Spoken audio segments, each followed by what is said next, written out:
tak anggap Indonesia kuat, tapi Cina justru akui militer NKRI diam-diam bangkit sejajar dengan Jepang.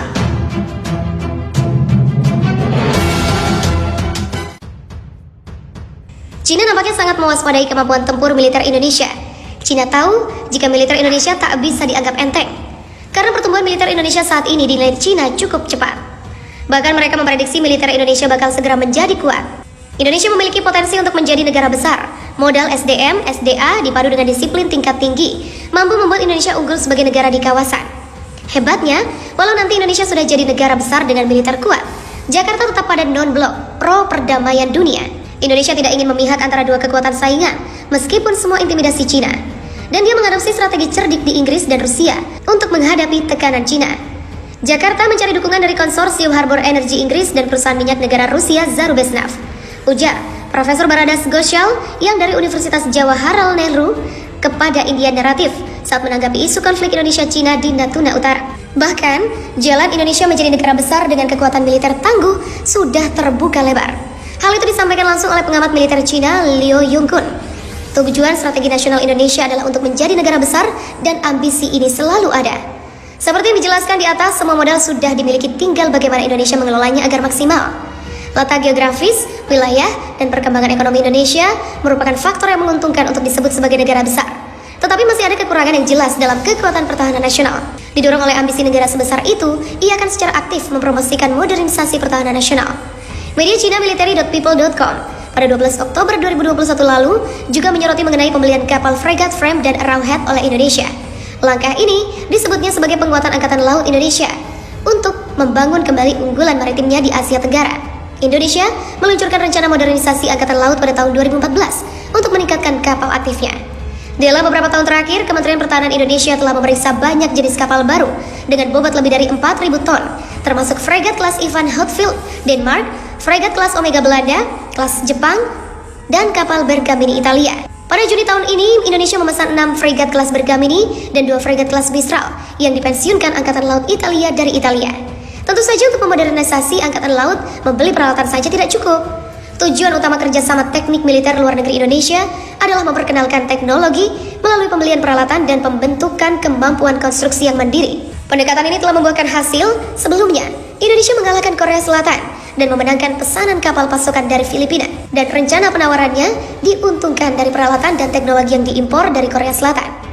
Kemudian pembelian jet tempur Rafale dan F-15 Eagle II juga akan meningkatkan kemampuan tempur Indonesia di level tertinggi.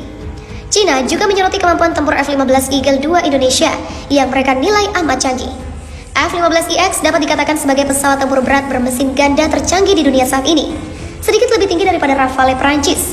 Ujar pengamat militer Cina, Han Dong, dikutip The Paper. Pembelian 2 pesawat tempur generasi ketiga dan 4, 5 secara berturut-turut oleh Indonesia akan sangat meningkatkan kekuatan angkatan udara bersama dengan F-16 dan Su-27 30 yang dibeli sebelumnya. Jumlah jet tempur horizontal generasi ketiga dari Angkatan Udara Indonesia akan melebihi 100, yang merupakan terbesar di antara negara-negara Asia Tenggara. Apa yang dilakukan Indonesia saat ini ternyata sudah diprediksi media Cina sejak 24 Juni tahun lalu. Mereka memprediksi Indonesia akan jadi kekuatan regional yang sangat tangguh apabila pertumbuhan ekonominya melesat sehingga penguatan pertahanan ikut terangkat. Pun begitu pula India yang kenal akrab dengan Indonesia. Dalam beberapa tahun terakhir, ekonominya telah mencapai perkembangan yang cukup besar, telah meningkatkan investasi besar, dan telah meningkatkan investasi militernya. Ini telah mengimpor sejumlah besar senjata dan peralatan canggih dari banyak negara, dan kekuatannya tidak boleh diremehkan. Tapi Cina menyoroti dengan serius satu negara di Asia Tenggara yang diam-diam militernya bangkit. Negara ini persisnya Indonesia di Asia Tenggara. Cina sendiri heran dunia internasional malah tak menganggap Indonesia negara kuat. Padahal, Beijing yakin Indonesia bakal jadi kekuatan baru Asia. Pembangunan militer membutuhkan banyak investasi modal, dan Indonesia tampaknya tidak memiliki ekonomi yang kuat. Padahal Indonesia kaya akan sumber daya minyak dan gas bumi, dan kekuatan ekonomi Indonesia meningkat dengan mengandalkan ekspor energi. Begitulah jelasnya. Soal Laut Natuna Utara, Presiden Cina Xi Jinping ternyata sudah ingkar janji berkali-kali. Suasana Laut Natuna Utara semakin hari semakin panas saja. Ketegangan antara Cina dengan negara-negara Asia Tenggara terus meningkat. Masing-masing kubu menyiapkan diri untuk kemungkinan perang di Laut Natuna Utara saat Cina membangun pangkalan militer di Kepulauan Spratly, Vietnam, dan Filipina juga diam-diam melakukan hal yang serupa. Ketika militer Cina menggelar latihan perang di Laut Natuna Utara, militer Amerika Serikat tak mau kalah. Bahkan, Amerika mengundang Inggris, Perancis, India, dan Jepang untuk unjuk gigi di Laut Natuna Utara. China selalu berambisi untuk menguasai seluruh area Laut Natuna Utara lewat Nine Dash Line. Berbagai cara ditempuh Presiden China Xi Jinping demi mewujudkan ambisi tersebut. Sekalipun dengan mengingkari janjinya sendiri, Oriana Skylar Masro, peneliti dari Freeman Spogli Institute for International Studies Universitas Stanford, menyebut pemerintah China memang sering mengeluarkan pernyataan yang saling bertolak belakang. Secara resmi, China menyatakan pihaknya siap berkomitmen mengikuti resolusi damai terkait konflik Laut Natuna Utara. Menteri Luar Negeri China bahkan menegaskan pada Juli 2020, China akan berupaya mencari cara untuk menjadi kekaisaran maritim dan akan memperlakukan negara tetangga atas dasar kesetaraan. Namun di sisi lain, Presiden China Xi Jinping begitu sering melontarkan tanggapan yang menunjukkan betapa besarnya ambisi China menguasai Laut Natuna Utara. 42,7% dari komentar-komentar Presiden China Xi Jinping terkait Laut Natuna Utara bersifat kompetitif dan ambisius. Masih ada alasan tambahan untuk mengabaikan pernyataan kooperatif Xi Jinping.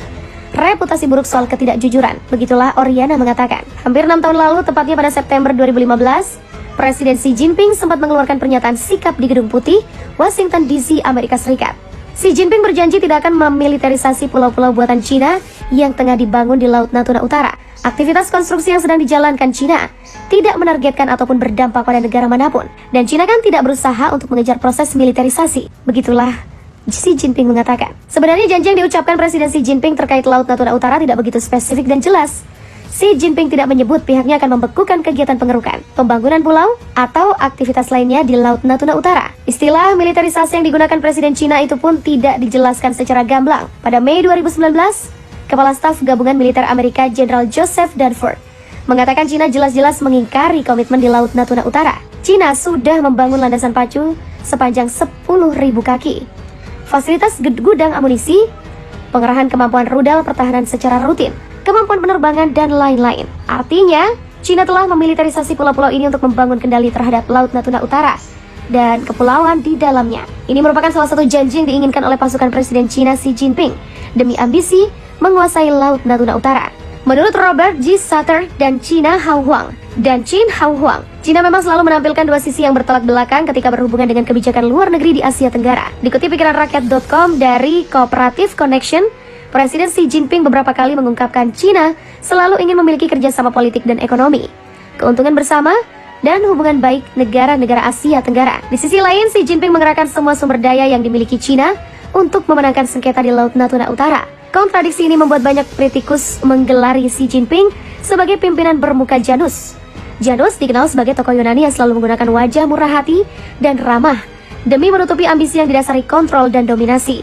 Menteri Pertahanan Prabowo Subianto disentil terkait sikap terhadap pengintai kapal Cina terhadap zona ekonomi eksklusif milik Indonesia di Laut Natuna Utara.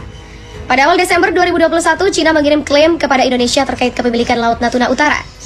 Dalam klaim ini, China menyebutkan jika Indonesia melakukan pengeboran minyak di wilayah perairan negara dengan julukan negeri tirai bambu itu. Bahkan, China mendesak Indonesia untuk menghentikan aktivitas pengeboran minyak tersebut. Namun, Indonesia tidak menanggapi klaim yang diberikan China dan terus melakukan aktivitas pengeboran minyak di Laut Natuna Utara.